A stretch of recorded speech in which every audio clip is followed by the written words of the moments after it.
Welcome to the Genius Factory. Enjoy the video. You're starting now? First, make sure your internet is stable and not a public hotspot, because flaky networks trigger server errors.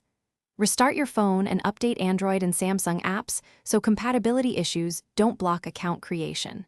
Next, set date and time to automatic to avoid SSL handshake failures.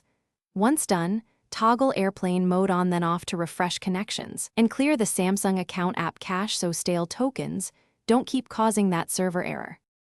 Now you'll take deliberate actions. Force stop the Samsung account app, clear both cache and data, and then open it again to force a fresh session. If that fails, attempt account creation inside the Samsung app rather than the web flow, because each pathway hits different endpoints and one may succeed. Make sure you try an alternate network.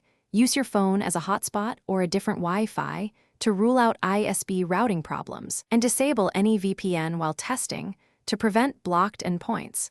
Finish the process by completing sign up and immediately verifying your email or SMS code so the server accepts your new account. After verification, sign into Samsung services to confirm everything syncs. If errors continue, reinstall the Samsung account and related apps. Only consider a factory reset if nothing else works and you've backed up data.